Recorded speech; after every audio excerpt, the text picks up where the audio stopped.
Hi guys. Yeah, I just want to wait and see if anybody clicks on here because I hadn't announced that I was going to come live tonight. So I don't know if there's anybody online.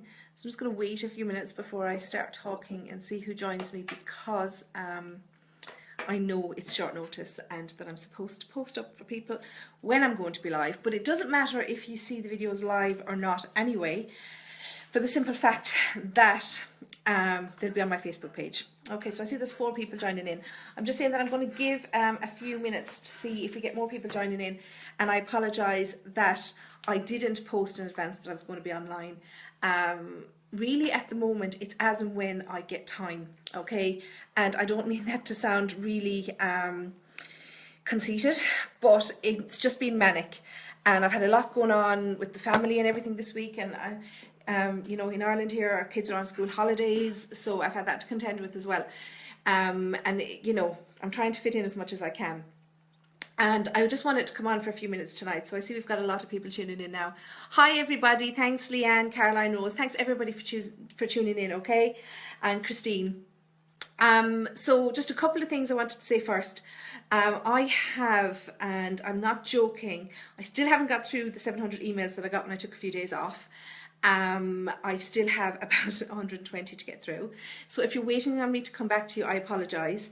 I would say, every day I seem to be just fighting what comes in on a particular day. I never get through a backlog. I still have about 40 or 50 messages on my Facebook page to get through.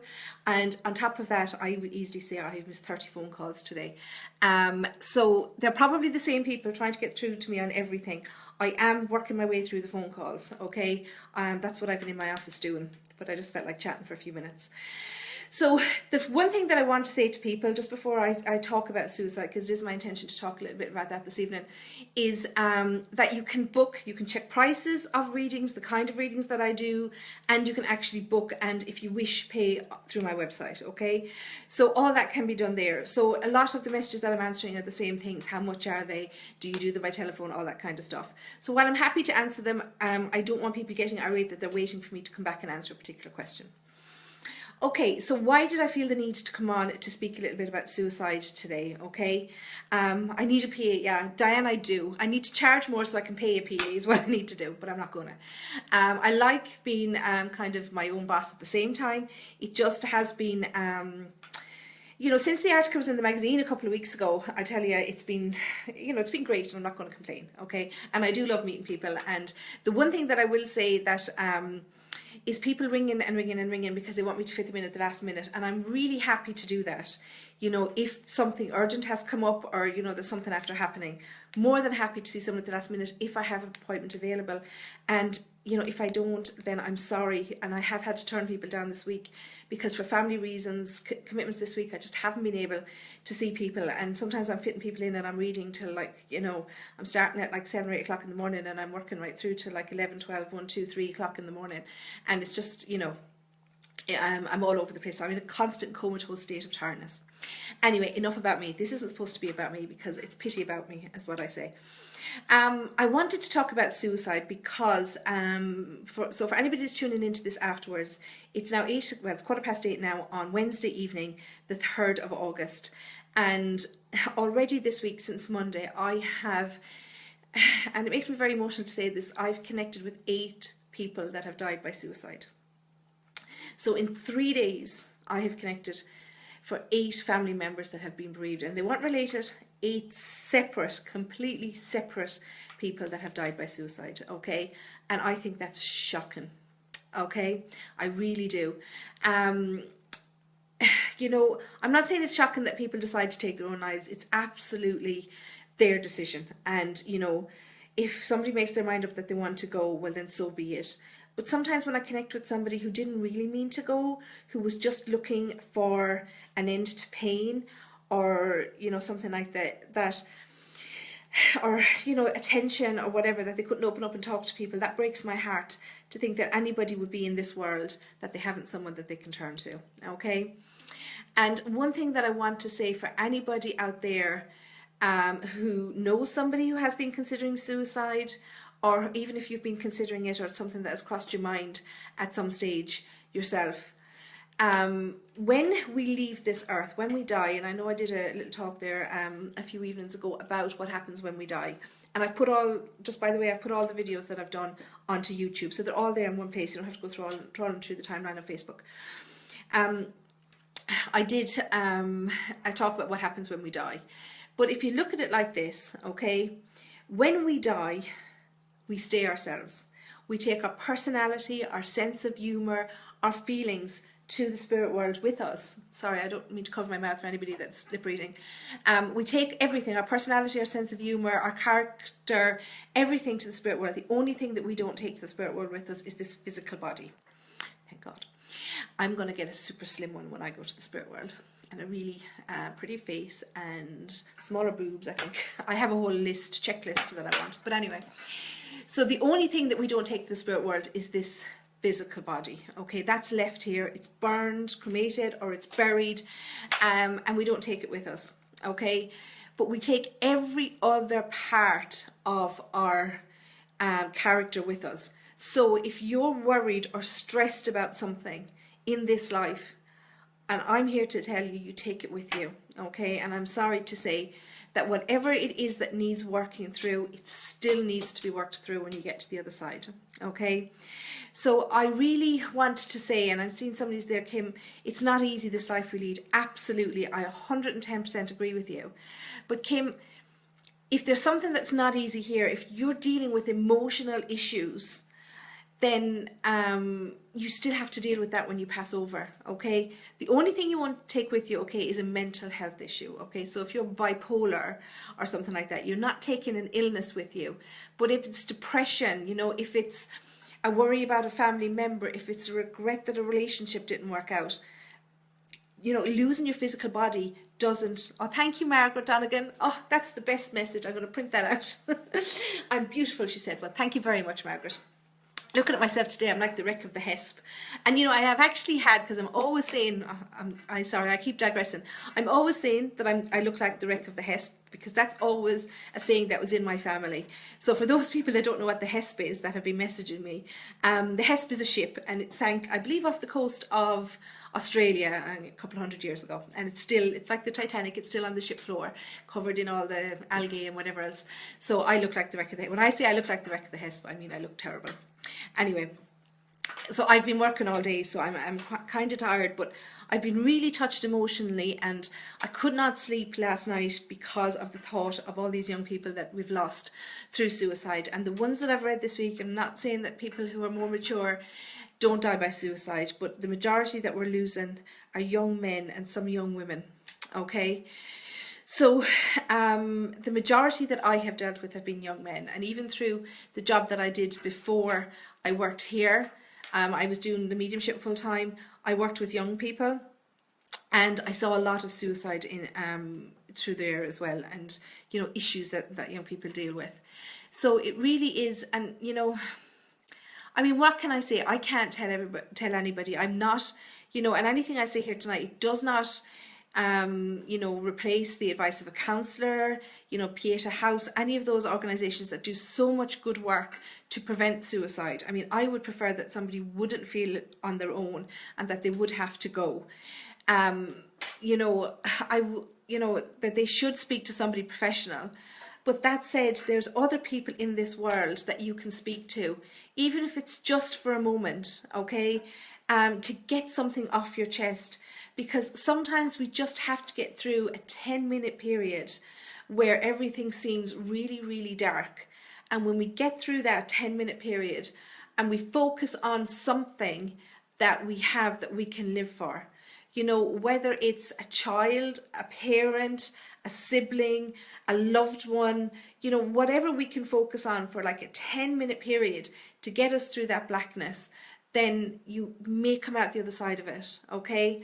And I did, because I worked with young people, I did a suicide awareness course and what they call a suicide first aid course. And they teach you all that kind of stuff to get people talking so that they can tell you what in their life is wrong and perhaps what they have that they can actually live for. And then you need to hone on that. And if you can get them through those dark few minutes where they really are thinking that there's no other way out, then you can actually hopefully bring them through so that they can get enough help to get through the longer term. But it's that short-term moment that people get stuck on. And believe me, and I'm not going to name any names or whatever, it's actually some time ago since I read this particular one that I'm going to mention, and I did speak to the loved one at the time and said, could I use that little story without mentioning you, who it was. But, and for anybody who's bereaved by suicide or may get upset with me talking about suicide, please, you know, don't listen on. But I connected once with a young man who took his own life through hanging, okay? And really and truly, it was like for him, and, you know, everybody's different. But for him, as he fell into the arms of a loved one. So he didn't feel any pain. It was just like falling, and then he fell straight through into the arms of a loved one. So it was an immediate passing. But after he passed, he fell into the arms of somebody that he loved, a very close relative. But he cried, you know, and he had all this emotion that came to the front, and he still had to deal. He thought that by leaving this earth, by coming out of his physical body, that he would be leaving behind all of that emotional pressure that he was dealing with on earth. And unfortunately, it didn't work out like that. And it took him some months, even on the other side, with all the help that he was getting, to come to terms with what had happened to him. And the truth is that a lot of these people, I say a lot, it's different for everybody and there's no hard and fast rule, but a lot of people don't think beyond the moment, okay, of passing, okay? So they see this as the end all. And I know there are a lot of people out there that believe that there isn't anything after death, and that's absolutely fine, okay? But they see that moment as the end all. And I was talking to somebody earlier today, and I was describing it almost like getting married. When I was planning my wedding, I remember, we got married on the 19th of June, and I didn't think beyond the 19th of June. We had a honeymoon booked and everything, but the 19th of June was the only date that year that there was going to be for me, and I couldn't see anything beyond it. And it was really like depression when you come back from your honeymoon, you know. So it's almost like that, where you're planning for something and you get to it, but you don't think what's going to happen after it, and you don't think of what needs to be dealt with or the loose ends that need to be tied up. So it's a really, really worrying thing, that, you know, people have to deal with these emotions afterwards. And, you know, it upsets me time and time again. Now, I have had people come back and say they wouldn't change it, that they still would go, you know, and I can't stop that, and that is an absolute choice.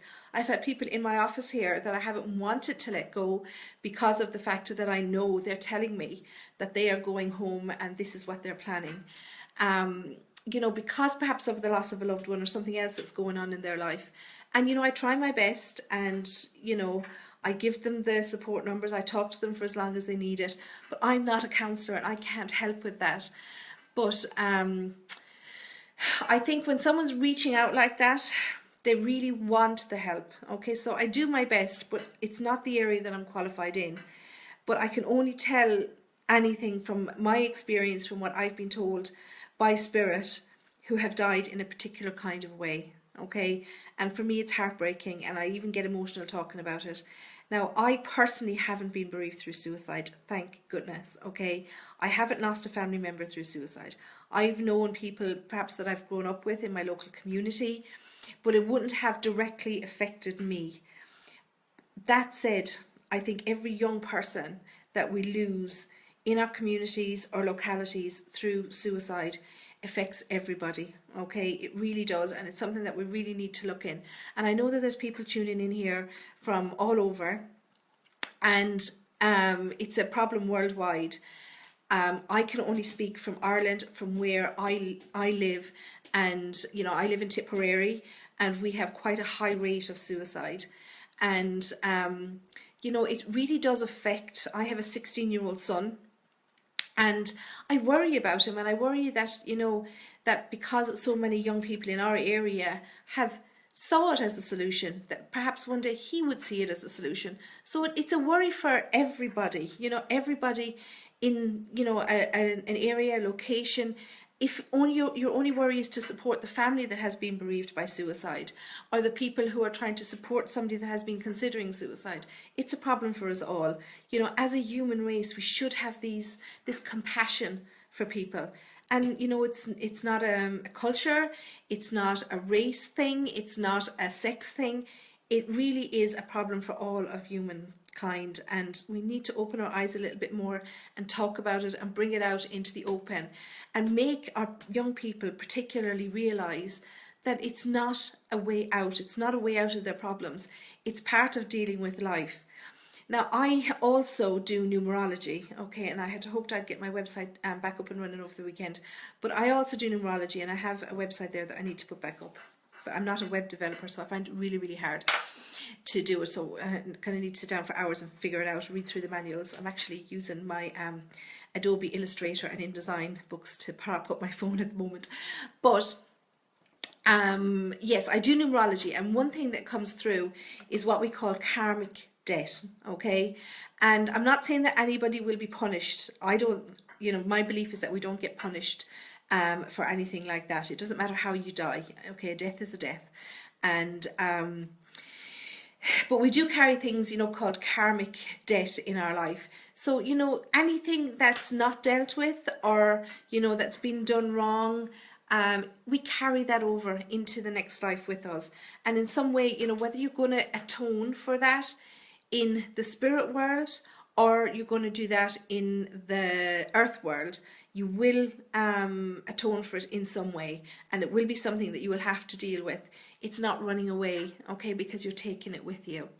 So I just want to scroll back here and have a look at some of the comments that are coming in, because I see there are a lot of comments, and I try not to read them while I'm talking because it does distract me. I'm sorry. Okay, so I'm just going to say a blanket hi to everybody. Thank you for commenting. Okay, so does anybody here have any experience? Okay. Okay, Catherine Finley, you think sometimes people do feel they choose to take their lives. Okay. Some might feel out of control, or like they are driven by outside force because of disassociating. Clearly not all, but I also consider depression an illness. You're quite right, Catherine. It is an illness, and I'm sorry, I didn't mean to make it sound like it wasn't.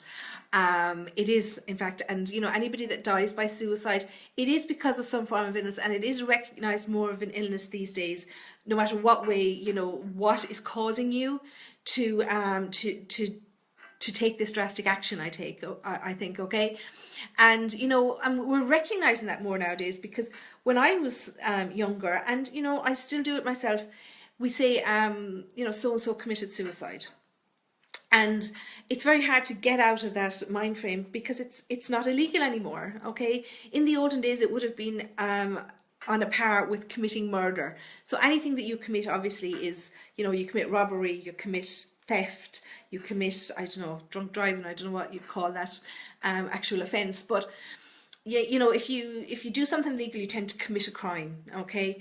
But because suicide isn't actually illegal anymore, so people actually take their lives by suicide, or they die by suicide, okay? So it's definitely, isn't recognised as something that's illegal anymore, and it is recognised as an illness. And yes, by all means, depression is an illness. But the point I was trying to get across, I think, and I'm not a health professional, and I have no medical or, training with regards to psychiatry. Yeah, psychiatry. I don't know, my tongue is all tied today. But I was kind of thinking more things, that would cause a chemical imbalance in your brain, are things that you wouldn't take with you. So things like, bipolar disorder, or there's other illnesses there that I had on the tip of my tongue a minute ago.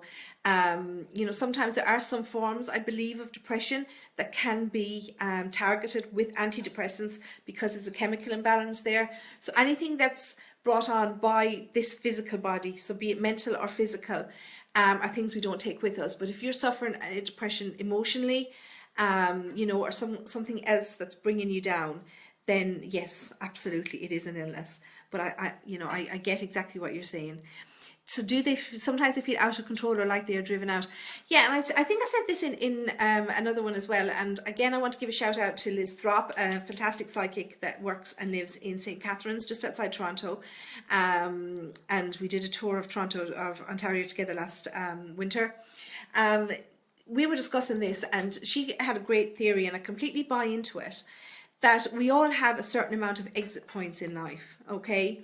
So, like, how many times have you driven too fast and you've almost lost control, okay? Or, I don't know, you maybe were close to falling out of a window, or you maybe got too close to the cliffs of Moher or something, and you just thought, oh my God, another minute and I'd have been gone. So any little thing like that, you could view those, or maybe an operation that you found it hard to wake up from or whatever. So all of those things are what we call exit points. Okay, so they're points of our lives where we could actually leave and move to the spirit world, but we don't. And Liz's theory was that once we have used up all of these exit points, we begin to, run out of opportunities, if you like, that we all have a certain time that we're going to spend on this earth. So at that point, does it become our only exit point that we're left? Because there are some cases where people haven't had issues, and people haven't been aware of things going on for them, and yet they die. Okay, they die by suicide. And I think I mentioned it before as well, that I did help on a missing persons case, and another friend of mine who also works as a psychic, that we did Ouija boards to try and find this young man. And there was nothing, it was completely out of character for him. There was nothing wrong. He was, as it seemed, just on the cusp of beginning his life, and yet all of a sudden he was gone. It turned out that I connected with a relative of his in the spirit world who told us where he could be found. And it turned out that, according to his relative in the spirit world, he was called home. And that was the way he put it. There was nothing wrong. There was nothing that anybody had done wrong, that he was just called home. And that's why I say no two cases are the same, and you can't put a blanket thing on everybody that it's something that can be sorted or something that can be stopped. But we can do our best, and be consciously aware of what's going on for people around us. I think that's the biggest thing. I'm no saint, and there's times where we all have what I call NIMBY, a case of NIMBY, which stands for not in my backyard, NIMBY. So as long as it's not happening within our little cocoon, we're saying, oh, isn't that terrible for that family? But anyway, my life is going on. Yes, it's terrible for the family that's bereaved. Yes, it's terrible for the person that's lost their lives. But that has an effect on everybody, because, that person who's died has friends, family, other people who will, as time goes on, become depressed or down because of what happened, and maybe think that their relative couldn't talk to them. And this is going to go on, and other people, young people in the community, will think, oh gosh, well, that was their way out. They're probably feeling so much better wherever they are tonight. I'm going to do the same thing. So this has like knock-on effects. It's like throwing a pebble into the river, and you see all the vibrations that go out. So it really is something that, we should all take on board and see if there's something that we can do. I was in a supermarket the other day, and there was a girl there with a little boy, and she looked troubled, and she was in the corner, and she'd all her groceries laid out. And, I'm not saying this because I'm a saint, because I'm not, but I went over, and it turned out she was trying to add up, did she have enough money, and she was actually quite desperate before she went up to the checkout. So, it only cost me a few euro, to help her out, and that may have made her weak. I don't know. Maybe she thought, oh, she's a soft touch, and that's fine too. But at least I know that when I left the supermarket, and when she left the supermarket, she had all the shopping that she needed, and she wasn't spending the night stressing that there was something for her child that she couldn't buy. So it's just a matter of saying to somebody sometimes, are you okay? And I say this sometimes to people too. My son, Donica, I've posted pictures of him on my page before. He was in school one day. Obviously he's on holidays now, but the way they have their lockers in school. So he had his locker open, and he was just getting his books, whatever. And all of a sudden he said, oh, somebody's about to cry. Now he is psychic and mediumistic himself, but he just thought, oh, somebody's going to cry. So he closed the door, and he looked at the boy next to him, and he said, are you going to cry? And all of a sudden, whoosh, the tears came out of the boy next to him. And it turned out there were problems at home, and they had a good chat about it. He came home, and I was very upset that somebody was going through what this young man was going through.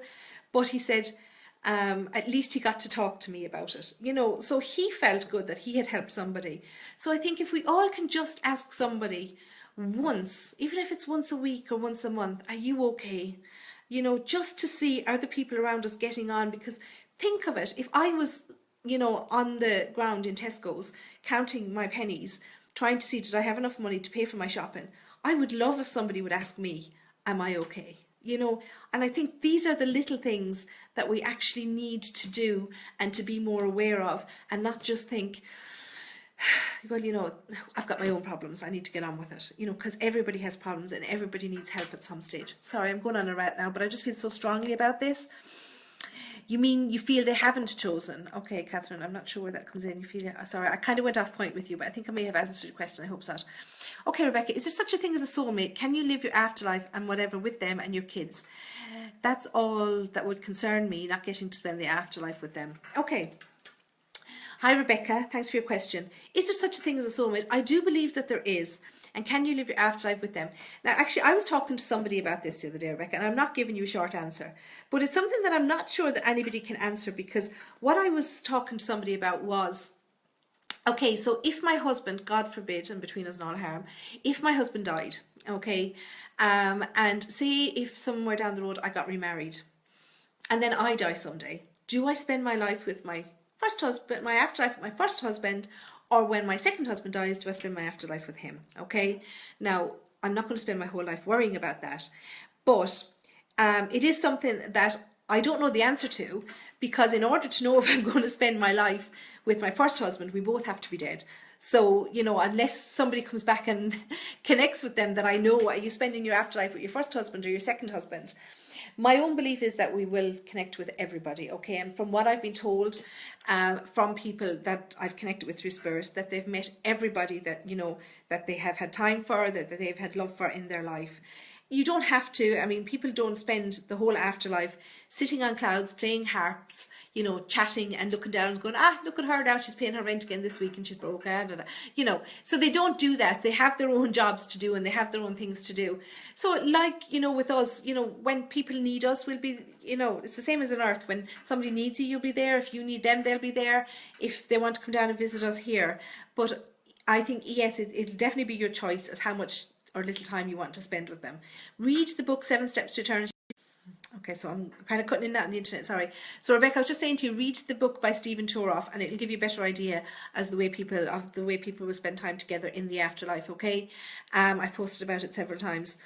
But yes, I do believe there's a soulmate, absolutely. But it doesn't mean that you can't just love one person in the whole of your life. And of course, you're going to want to spend time with all of those people in the afterlife. Okay. Hi, Kim McTaggart. Your daughter looked up on the internet ways to kill herself, okay, but was able to talk to me about it. And he got her a house. Now she has her first grandchild, a little girl, Mila, and she's living in Australia. Kim, that's fantastic that your daughter, you know, she came through it and, you know, that she was able to open up to you about it, okay? But I know that there are people in this world that feel that they can't open up to somebody for whatever reason, whatever's gone on. But I'm so glad that your daughter was able to come through. But do you see what I'm trying to say? And I'm not a psychiatrist and I can't say that this is the way for everybody. But in a lot of cases, if we can get them through that dark period, okay, where they are thinking about it, then we can, you know, let them see that there is another way to life and that things, you know, will get past it. Now that they will get past it, and you know that life does go on. You know, and everything is a worry. You know, like people, you know, worldwide, people struggle for money. We're always looking at the bottom line. And there's months there where everybody struggles to maybe meet a mortgage payment, or maybe, you know, pay an electricity bill or tax or insure the car, you know. And there's times sometimes when we get ourselves stressed about that and we're thinking, oh my God, if I don't have the electricity bill paid by the end of this week, we'll be cut off. And that not only is it mortifying, but we have to live without electricity.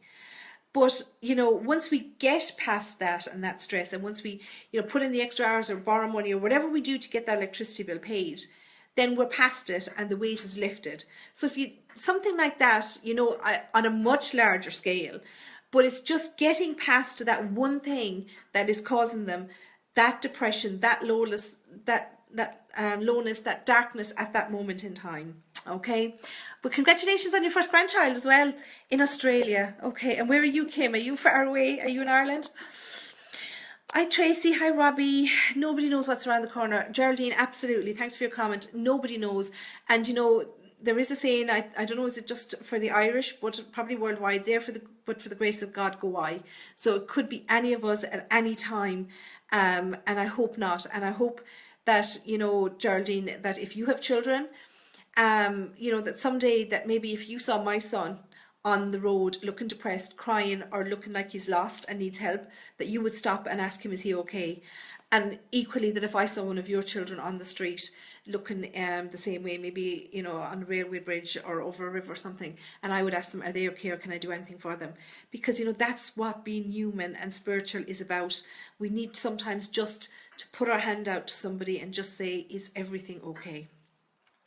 Hi Christine, no words to say to the people they leave. My sister was devastated even though her and her husband were separated. Okay, are you saying that her husband died by suicide? I'm not really getting the point. But no words to say to the people they leave. You know, anytime I've connected with people that die by suicide, they've always said something. I mean, yes, they give messages, not always necessarily a reason, you know, and maybe in their own heads they don't even know the exact reason. But, you know, yeah, I've had loads of messages from people that have died by suicide, and, you know, that they come through and they give a message to their family. Hi, Anna Maria. That's weird. I had a dream my son died, not from killing himself, though. Okay, so now I don't do dream interpretation, and it is, you know, it is a skill all on its own because there's so much in it. But I wonder, is that your fears as a parent coming through, or did you feel it was a psychic dream? So sometimes it's very hard to know what exactly is coming through on a dream. So it might be no harm. There used to be a really good guy. I think his name was Paul Gill. He used to be on Today FM, but they've stopped doing that. Fergal Darcy used to have him on every Tuesday night, but now Fergal's moved to the afternoons and he doesn't have him on anymore. So I must actually have the computer open here. Let me Google him really quickly and see, is it Paul Gill? I think it's Gill anyway. Dream interpretation, I-N-T-R-E, I can't spell. Dream interpretation. Okay, so I'm on this obviously, and I'm trying to use my internet, which isn't really the best thing ever. Okay, this is an Irish guy now, and I know that people outside of Ireland, there's probably other people, but I think this guy does like Skype sessions and stuff. Okay, so it's taking time to come up because I'm using the internet for this. Paul Gill Dream Interpretation, that's him, yeah, exactly. So paulgill.ie, paulgill.ie. So yeah, and you know, I used to listen to him on the radio on a Tuesday evening, and he's brilliant. Okay, so I'll give you one very quick example to show you how the dream can mean something completely different than what you were talking about. Someone had emailed him in on the radio show, and they were having a dream about somebody that they weren't getting on with. It was a sister-in-law or something from memory, but I can't remember. But they kept dreaming about her standing by a fireplace. But in the fireplace, there was nothing. There was no fire or anything. It was just like an empty fireplace. And basically, in the dream, he said, that was showing that she has an empty heart. You know, the hearth in the fireplace. So it was showing that she had an empty heart. So that was their way of knowing that this was their feeling about her, that there was no heart, no emotion, no feeling in her, and that it was just being visualized for her in her dream. So little things like that. So it's not always very clear why we're dreaming a particular thing. And I know sometimes as a parent that those things can come up. I've often had a dream about it. And I actually did some numerology on my youngest son, and some stuff came up which really upset me. And I had terrible dreams for ages afterwards. But I looked at the possibilities and the ways that we can change his path a little bit. So I feel much better about it now, but I know as parents we let everything get in here. Okay. Hi Caroline. Oh, was I buffering? Sorry. Yeah, I try my best with the internet. I can't guarantee. Hi Mary Cummings from Harvard, Illinois. Is that the place where Harvard University is? Is that in Illinois? Illinois. That's not where Boston is it? What's in Illinois? I feel like I should know a main town. What's the main town in Illinois? I'm very bad with American geography. Okay, so bear with me. When we're in school over here, we concentrate a lot on European geography. And well, obviously we know where the states are, and Canada and whatever, but as to where the individual states are, I haven't a clue. Okay, hi Jardine. Hi Rebecca. Okay, so Rebecca Price again. You suffer with bipolar and have suicidal thoughts. However, you have kids and they literally save me from those dark thoughts. They are everything. So that's exactly what I was saying, Rebecca. It's just at that moment when you feel that, you know, lowness or darkness coming down, you concentrate on your children. So that's exactly what I was saying that I was taught on the course. Find something that, you know, that will give somebody a reason to live. This boy you're talking about sounds like my relative. You did a reading with me and told me this was what happened to him. I know you were very affected by his story. It was a few years ago. So was it your relative? Okay, it broke my heart, but I feel he's at peace now. Maybe you're talking about someone else, but it's very similar. Okay, I can't remember, Rebecca, and I will be honest with you because I try not to hold on to names and stuff. And even when I'm taking bookings, I don't always take a surname, because I would be afraid that I would say it, although I never would. But you know, I can't hold on to everything. Certain things will stick with me and I'll remember them. But when I first started doing this job full time, my husband wanted me to give it up because I am the kind of person that will lose sleep and worry about people and be ringing people and, you know, are you okay? Did that really, you know, did you get over that and whatever? And it's not that I want to think, you know, not in my backyard, as I was saying earlier. If I genuinely think that someone has an issue after I've read for them, I will without doubt contact you, okay? And people will know that. But if I can't hold on to everybody else's grief, I have my own grief that I deal with for my own relatives. And, you know, we all have to deal with grief in our own way.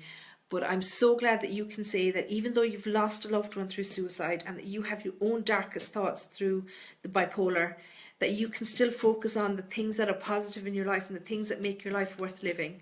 Okay, because I have had people and all they've wanted to do is join their loved ones in spirit. So we have to concentrate on what's worth living for.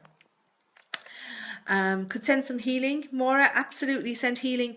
And I'm a member of a lot of spiritual groups on Facebook, and people do put up requests for healing for loved ones who are going through stuff like that, depression, whatever, or suicide attempts or whatever. And we can even send healing to spirits that have left through suicide to help them, you know, come to terms with what's happened to them and get over whatever it was that caused them to take their lives.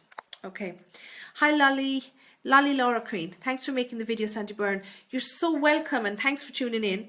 It's such a horrible statistic reflecting on our very disconnected society we're living in. Absolutely. Communication has been lost and needs to be relearned, especially for our young ones. The escalation is horrendous. It's lovely to see you again. Keep up the great work, myself. Thank you so much, Lolly. And you know, I was actually, myself and my mother really feel strongly about this. You know, not necessarily through suicide rates, but depression in mothers, probably fathers as well, is huge, you know, and we're seeing it all the time. And, you know, when I go back to think about my grandmother even, now my grandmother was only 56 when she died in the 80s. So, she was raising kids, you know, 50s, 60s, whatever, 70s. She would every day have gone for a cup of tea to a neighbour, okay?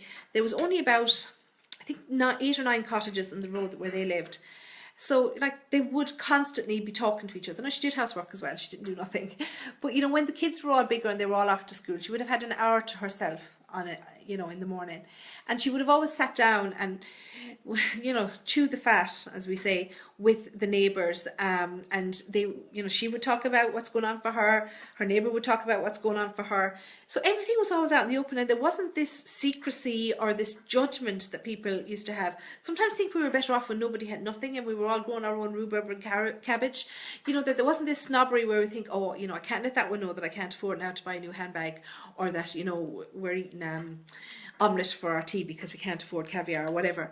You know, I don't care. You're like, you know, what you eat for your tea, or I don't care what car you drive, or I don't care that you're wearing Jimmy shoes or you're wearing Dunstores shoes. You know, as long as you're happy and you've got your health and your family around you. And I agree, Lolly, it's all about communication. So why don't we start opening up? People don't have time. When did we become about, you know, and I know some people are career driven and it's very noble and everything, and I'm not saying that they're wrong, but leave time for life as well, because we should be working to live, not living to work. And, you know, there has to be some enjoyment of life. I get that, you know, if you work really hard, that you can have all these holidays and fancy cars and bigger houses and all the rest of it. But, you know, where does life come in? You know, where does talking to your friends and where does helping people through things come in? So, you know, I just think I agree with you 110%. It's communication. It's having somebody that you can talk to and someone that you can lean on. We're all trying to deal with too much internally. Okay. Hi, Kirsty MacDonald. You good friend like Weston killed himself when we were at school. It was really over a girl. Was it really over a girl? He always used to say he was going to do it, but I never thought he actually would. I never really got over it. I'm so sorry to hear about your friend Kirsty. I don't know. I don't connect with him just right now to know what it was over. And you know, maybe it was, maybe... Sometimes, I can't say for everybody, sometimes the issue that we think that they take action over is like the straw that broke the camel's back. So it's like one final thing in a long line of things. And even as I'm talking, I just feel that there was more with him than just the girl, that was like the straw, and the straw that broke the camel's back. And I'm feeling that there was actually passing not long before him. Somebody in the family died that he was close to, and I'm feeling like it may have been a granddad energy. So I don't know. I know he was only a school friend and he may not have known everything that was going on in his life, but perhaps a granddad energy or some kind of fatherly energy, but not his own father, that had passed, and that also took a lot from him. So there was more going on than just that, but sometimes it's just that one thing that drives somebody over the edge. Okay. Hi Diane, you believe that your ancestors have passed on depression and cancer, two biggest killers in Ireland. We need to break the cycle. Okay, so Diane, you know, a very valid point. That's the first time I've heard it. So how do you think that our ancestors have passed on depression and cancer to us? Do you think that there was something that, you know, brought it on? I know going back, you know, a few hundred years that they would have had cancer, but they would have called it the wasting disease. So it's definitely been around for a long time. But so at what point do you think that we're paying for something that somebody else did? Do you think that we're carrying karmic debt from our ancestors, and the cancer, like, that's, you know, I don't know. I mean, it's your point, so I'd love if you'd explain that a little bit more. Hi Norma. Okay. Caroline Powerfolty, while you are talking, can you feel anybody with you that hasn't committed suicide? Okay, so what... I'm not sure what you mean. Do you mean, am I feeling other energies here, people that haven't necessarily died by suicide? I mean, I feel them around all the time, and I'm sure you do as well. And I'm always saying to people, sometimes when you find that a relative who's passed, that sometimes they just pop into your head at the strangest of moments, or something about them just pops into your head at the strangest of moments. You know, sometimes that's a sign that they're around you and they're trying to let you know that they're thinking about you just as much as you're thinking about them. Hi Judy from a wet and windy Holy Cross. Well, it's also wet and windy in Rahalty, Judy, so I'm sorry. There's not sunshine coming either. Hi Rose. Hi Christine. Sad that some people think it's the only way out. For example, bullying, drug related, owing money. Exactly. Heard of a guy who committed suicide. His man came to get him and he wouldn't go with her till she got his father. Okay. So as he was dying, his man came to get him and he wouldn't, his mum came to get him and he wouldn't go with her till she got his father. So am I assuming that his mother and his father were in the spirit world? Yeah, you know, I can't deny it. I don't connect with him. I'm not really sure what the point is, that he particularly wanted to see his dad. Maybe he had a better relationship with his dad or whatever, but he would have met them anyway as he passed over. So I'm not, you know, I don't know. I haven't connected with him, and it probably is most right. As I was saying on one of the other ones, I've read a book about people who actually do see people and the things that they see, and I posted about Steve Jobs and what he saw on my timeline there a while ago, and it was just amazing, you know, that he was going, oh wow, oh wow, oh wow, and they were his last words. Okay, and he was just looking past his relatives. If you didn't see it, it's on my timeline there somewhere. He was looking, his relatives were all around, they were saying their goodbyes, they knew his time was very limited, and just at that last moment he was talking to his sister who was very, very close to him, and he looked past her and past everybody else that was there as if he was looking into space, and he just said, oh wow, oh wow, oh wow. And he had done so much research on things that people have seen, you know, as they're passing, and what could possibly be there, and they were his last words. So that gives me hope that there is so much more out there. Hi Joanne, so glad you find it. Well, I'm so glad you caught me live too, Joanne. Thanks for joining in. Hi Cheryl. Too bad not everyone has compassion for others. I think we all have it within us. I think we're scared.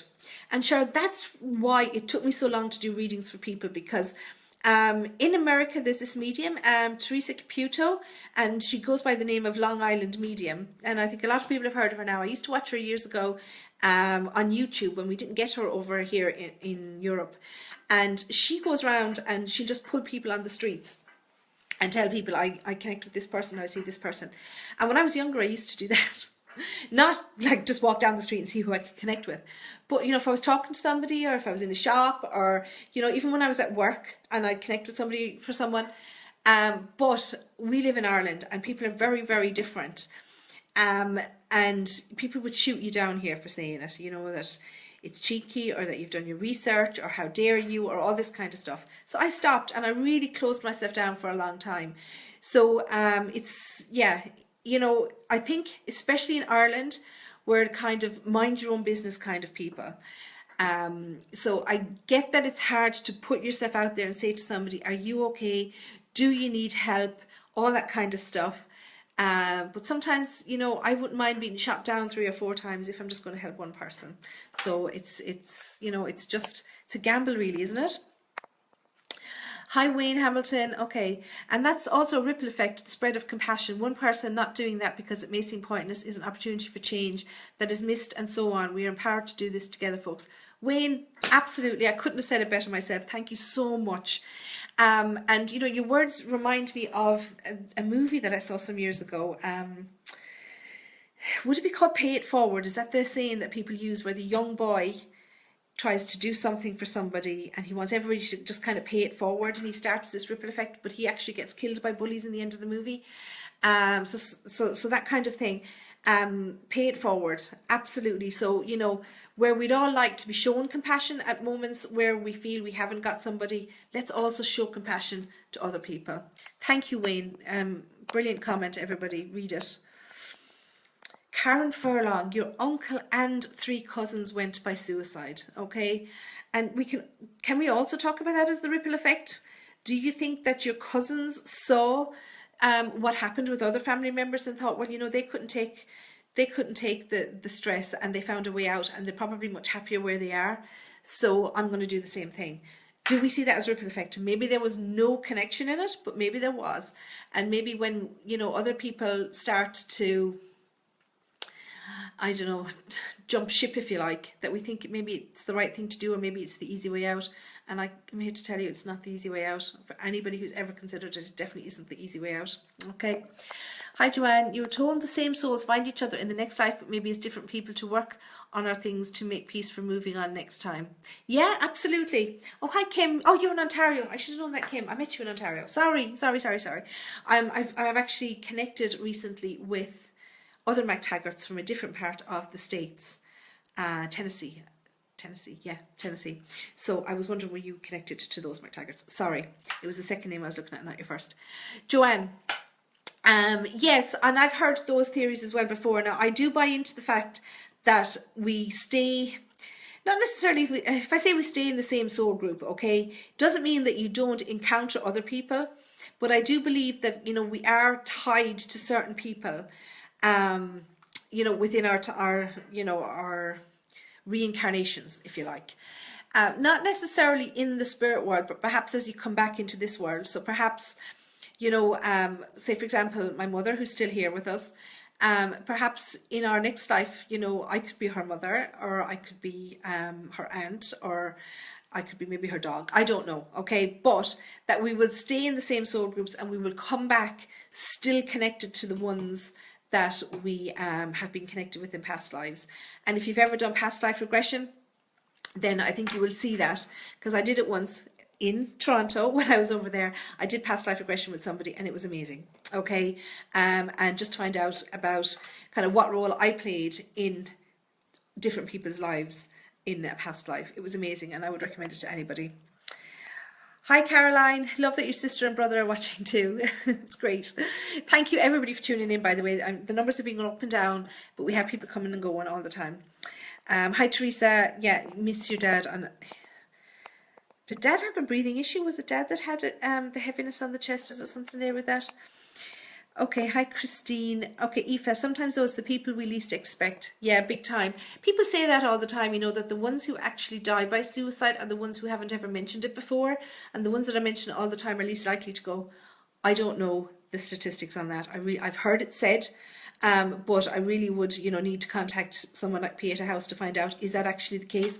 Does it matter? I think if someone is saying that they're going to do it, even if it's just because, they're looking for attention, well then they need something from us. I'm always saying that, you know, sometimes if I'm sick or whatever, I don't get to see telly very often. But sometimes I might flick on something like, God forgive me, Jerry Springer. I do get entertainment from him because I like to watch programs that I don't have to follow up on. And you know, I kind of got caught up watching Vikings there, and I haven't got to watch the new series yet. But so if I have to follow a series on things, I tend to fall out of it because I don't get time. But my point was, oh yeah, Jerry Springer. And I was watching one day with a mother and a son on it, and you know, she was saying that he's a liar and everything. And my husband was like, what are you doing watching that junk? And I said, well, you know, if it's true, it's a very sad state of affairs. Because if my son was even in my kitchen, never mind on a stage in front of a studio audience and millions of people, accusing me of even a tenth of what that son was accusing his mother of, my answer would be, it doesn't matter. Okay, my battery's going to go. It doesn't matter if he's right or wrong, or I did or I didn't do it. The point of the matter would be that that's what my son thinks of me. Okay, so we need to understand that this is the perception that a particular person has at a particular moment in time, and it may be wrong. Okay, and it's the perception that we need to change, that they are perceiving that their life isn't worth anything, and their life is worth every bit as much as your life or my life, and that's the sad part. Okay. Hi Timothy Sullivan, love is like the Coast Guard, always there when someone needs help. And you know, Timothy, 110%, okay?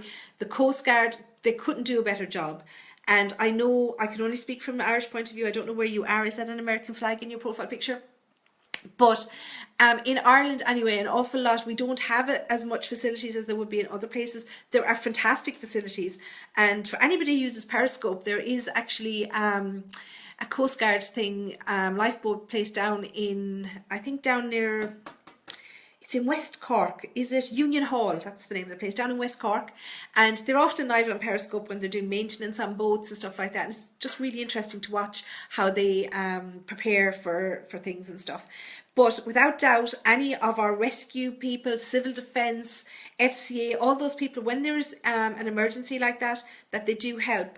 And here in Ireland, I can speak for Waterford and I can speak for Clonmel, and I know, and I'm very sure that it happens in other places, that there are kind of rescue or support groups, whatever you want to call them, that patrol rivers, you know, particularly at heightened times like Friday nights and Saturday nights and Sunday nights, when suicide rates would be higher, and they patrol these areas to, you know, for potential you know, people that are considering suicide. So they're going up and down the water, looking for people on bridges beside it, people that may have jumped into the water and may still be rescued. And people are giving up their time. And in Dublin, there's a taxi watch, I believe, that if somebody gets out near the river, or they seem like they're down and they're just getting out to somewhere where they could possibly take their life. Oh, sorry, I was playing with a pencil, I just dropped. That if they're dropped off by a river or somewhere where they could take their life, that, you know, the taxi driver will ring that in, and they will all keep an eye out for this particular person, or they will call professional help. Okay, so Timothy, any of those services, we could not live on this earth without them, and we just all need to keep our eyes open. I love watching those videos that are shared on Facebook about a bus driver who stops a bus to talk someone down from a bridge. Like, these are amazing things. We live amongst amazing people, and we all have the ability to be amazing. Let's be amazing. Hi Jacinta, we spend so much time worrying and stressing that we stop living. Yep, we should all look out for one another, 120,000,000%. Patsy, I've heard people say suicide is selfish, leaving behind loved ones with no answers. I've heard that too, Patsy, and I don't agree with it.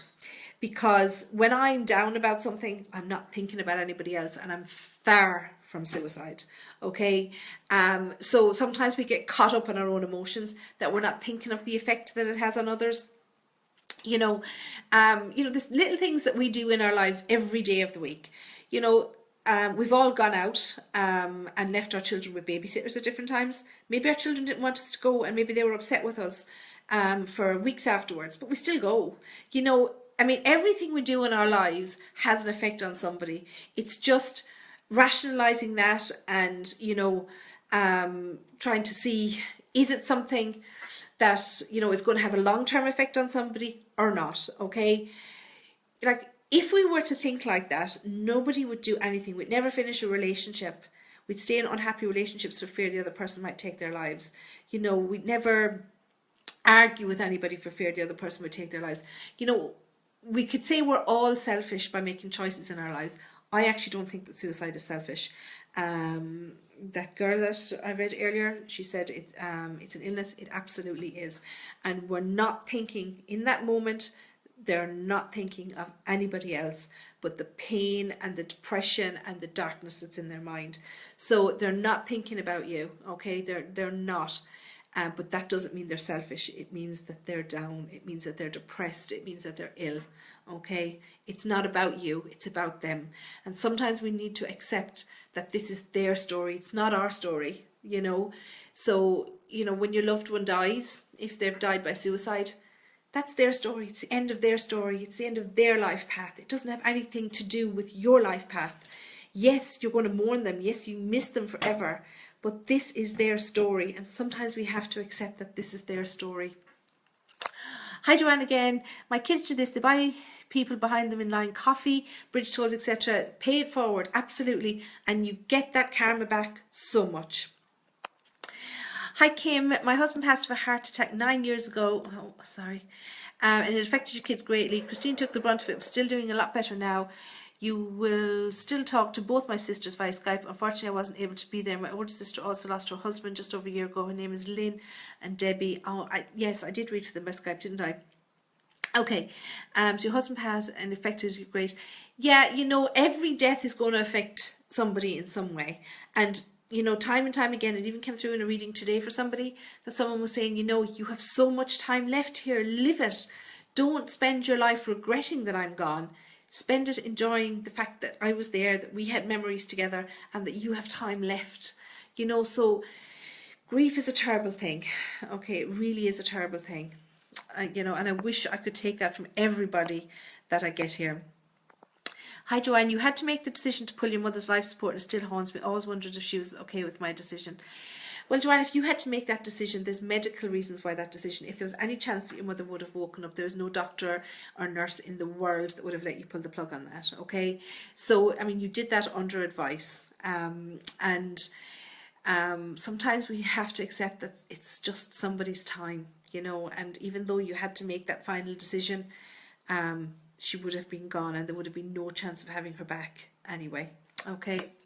Hi Karen, are you in Chicago? Oh, Chicago, Illinois. I knew I should have known it from somewhere. Sorry, it's just so long since I've gone down through the things. That's Chicago, and I knew I was thinking of Illinois, the Windy City. Yes, I'm a huge fan of Doris Day, and I have the DVD of Calamity Jane, and I just knew that there was something there. It's in Chicago, the Windy City. It's mighty pretty in the Windy City. So I knew Illinois from somewhere. Okay, Jared Sheehan. One caption you'll never see in tomorrow's paper is Psychic wins Lotto. I've never heard that before. That's so funny. You know why? Actually, you do know why, and you don't have to be psychic for that. It's called bullshit. Well, everybody, Jared Sheehan is just like, he's there. So just tell him how funny you think he is, because I've never heard any of his comments before. But what worries me is that he thinks that we're talking bullshit, but yet he's here listening to us. But anyway, okay. Exactly, Martina. Why are you in here if you don't believe? Absolutely. Okay. And thank you as well, Rose, for talking to him. Okay, I'm so depressed. I had a new baby. My baby's one now, but I can't get over it and can't stop crying, giving out to other kids over silly things. Karen, you have noticed that there's something wrong. You have other kids, so you know this isn't normal. Have you got help? Did you seek help for this? Did you speak to family? You're putting it on here. You're putting it out there that you need help, okay? But where are your family? Who have you got that you can talk to? Okay, you need to reach out and speak to somebody. I know that you're reaching out and speaking to us here. And if you want to give me a call or private message me, I'll definitely come back to you, okay? But crying a year after you've had a baby, it is not normal. I cried solidly for 6 weeks after my second son was born, okay? And even my husband husband said to me, look, if you don't want to raise him, it's fine. You know, I'll do all the hard work. You know, all you need to do is cuddle him if you want, whatever. He really thought that I didn't want him. But it was just postnatal depression. But it passed after 6 weeks. And like a year, I was so depressed over those 6 weeks. I couldn't imagine what it would be like to be a year down the road and still feeling like that. So you definitely need to talk this through with somebody. Have you mentioned it to your GP?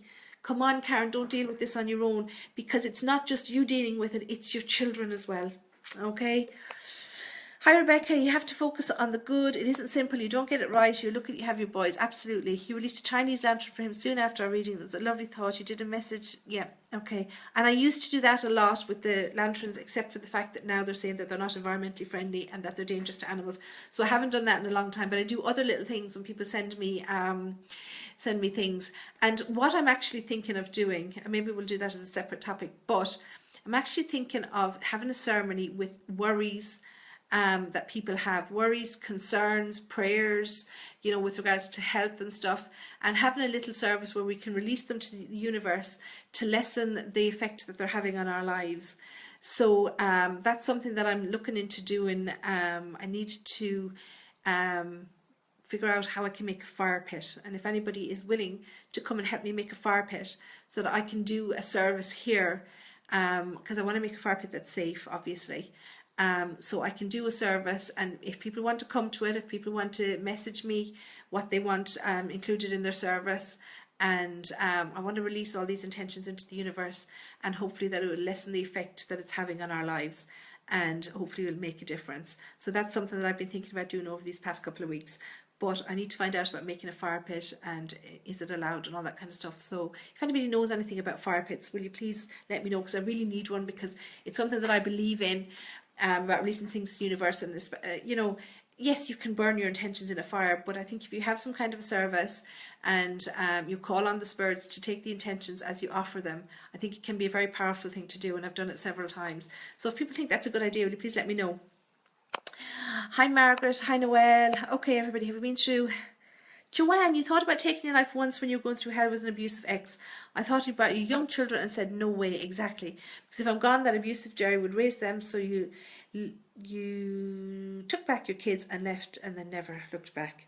Joanne, you know, aren't kids an amazing way to find a meaning in life? But it doesn't just have to be children, because people who don't have children also have a meaning in life, because they have someone that loves them, they have someone that needs them, and I don't care even if it's an animal. And I helped my husband. My husband is an environmental health and safety officer, and I was making some signs, helping him make some signs that he could get printed and putting outside certain locations where they work. And you know, a lot of them were based on family, and you know, things like, you know, work safe, your family are waiting for you at home, and all that kind of stuff. And I was doing it, and I thought, well, you know, not everybody has a family waiting for them at home, you know. And I did different ones with like animals, you know, a dog waiting at a door or a window for them to come home, you know. And I just said, there's always somebody waiting for you to come home. Please work safely, you know. So things like this. Not everybody has a family, but everybody has a reason to go home, and everyone has a reason to live. So it doesn't matter if it's a dog, a cat, a goldfish, a grandmother, an employer. I don't care what it is, you have a reason to be here, okay? Thank you, Joanne, again for your comment. Okay. Karen, hon, it's nearly time, hon, but just give yourself time to get you right. Okay, yes, Karen, absolutely. Look at Karen mentions there about postnatal depression. You're getting answers here. Rose is willing to talk to you. I'm willing to talk to you. I'm sure there's 100 other people here willing to talk to you, so please message somebody. Judy, your mother lost her baby brother through illness. Any advice I can give her to help her grieve? Oh gosh, Judy, there's so much with regards to grief, and I'm not a counsellor or a grief counsellor particularly. You know, she has to get through that grief. Somehow we just need to get through the different stages of grief before we're ready to look forward. Okay, so look, Martina, your son's dad died from suicide. Okay, so look, hi Betty. We need to heal the past, especially cancer, depression, anxiety, etc. When our relatives die, they pass on their problems to their relatives. You were told this by a healer. We need to heal our ancestors and our children. Okay, Diane. So Diane has been told by a healer that we have been passed on cancer, depression, and anxiety from our relatives who pass on because we're taking on their problems. I'd have to respectfully disagree with that, because there's such a thing as free choice, and we're not sent to this earth with a list of things that we should or shouldn't. Well, we've got the 10 Commandments, but really there's no rules. We're told we shouldn't kill, but people kill. You know, we're told we shouldn't rob, but people rob. You know, all those kind of things.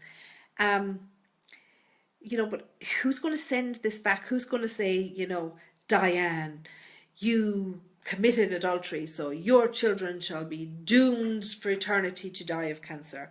I mean, think about it in logical terms. I really absolutely disagree with that, okay? Cancer is an illness. It's our bodies turning on themselves, okay? And while I 110% believe that there is a link between cancer and stress, I don't think that we take it on from somebody else's mistakes. Okay, so I'd have to respectfully disagree. I can't say you're wrong or you're right, but I have to. My own opinion would differ greatly from that. Hi, Liz Throp here. She's commented, and this is the lady that I'm telling you about in St. Catharines in Ontario. I've already mentioned you, Liz, and I've told them that how amazing you are. Liz is a psychic, and you will not find a better psychic. Hi, Sharon. Oh, Liz, best movie ever. You've seen that? That's the Pay It Forward one.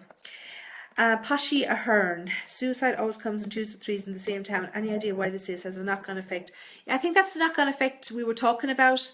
There, is it Pashi that your name is? Yeah, that, you know, sometimes we're all going through things, and you know, we see somebody else that chooses suicide as an escape, and then we think, oh, you know, they did it, they're so brave. And I do know somebody that I would have known from years ago who lost a friend to suicide, and he said that what he did was so brave, and that he wished that he could find the strength to do the same thing. And some weeks later he did. You know, so we need to look out for those little signs. If someone's thinking that somebody's brave, or that they were right to get out of this mess, those are indicators that the wheels are turning in somebody's head. So yeah, I agree with you. It does happen in waves because there's a knock-on or ripple effect, and we need to keep our eyes and ears open. Dennis Brooks, very interesting topic. Maybe we need what? Sorry, press the send button. Yeah, I'm always doing that. Okay, anyone from me? Okay, so look. Okay, never think that way. It's always the time you think someone's looking for attention it happens. Yeah, no, I agree, Rose. I don't know the statistics on that. I've heard those things before. I think Rose is talking again about what we say, that, you know, the ones that always say it are the ones that never do it, and the ones that do it, we've never heard from them before. It's not necessarily the case, she's saying, okay? So, yeah, big time. That we can't say, oh, he'll never do it, he said it before, because some stage that person might, okay? Dennis Brooks, up in Derry. Is suicide a problem in Derry as well? I've read in Derry several times. I actually must make arrangements to come back because I had to cancel a trip there a couple of months ago. And you know, is it a huge problem up there? Is there anything we can do? Do you have Pieta House or some similar organisation in the north which helps people? Because Pieta House, for those who don't know, it's an organisation here in Ireland, and they literally have places around the country, and they're like drop-in centres. So if someone is feeling suicidal, but they want to talk, they can drop in there. And I believe as well that they also have like support groups and stuff for families bereaved by suicide. So they're an amazing, amazing facility. Vinny, felt like your dad was around tonight. Kind of music playing, the different channels started coming through. Music my dad loved. For me, the music is a huge, huge, huge, huge, huge indicator that somebody's around. Okay, guys, look, I don't want to bore you by spending too long on, but I will read through all the comments. I'm down on a percentage on my battery, so the phone will cut off in a minute. So look, I'll read through the rest of the comments and I'll answer you individually, but don't apologise for your comments, Joanne. Thank you, because, you know, it's only through the comments that we get the discussion out there, and I hope that I've just, anybody who's tuned in, I hope that I've really kind of got you thinking that there is something that I can do, or that I should ask, or that I'll keep my eyes and ears open, and that I will, you know, make sure that I'm aware. You might not be able to save somebody, but then again, you just might, okay? But you might be told to F off 20 times, but if I'm told to F off 50 times, but I make a difference in one person's life, then I'm okay with that. Okay, so look everybody, thanks a million for joining me. I'll put this up on YouTube probably tomorrow or Friday, depends when I get time. But yeah, I'll definitely put it up on YouTube with all the other videos, and any videos that I've done before this are all up on my YouTube channel. So just search for Sandie Byrne Medium on YouTube, and I'll try and give you more notice the next time I'm going to be on. But thanks very much everybody, and we'll talk soon. Take care.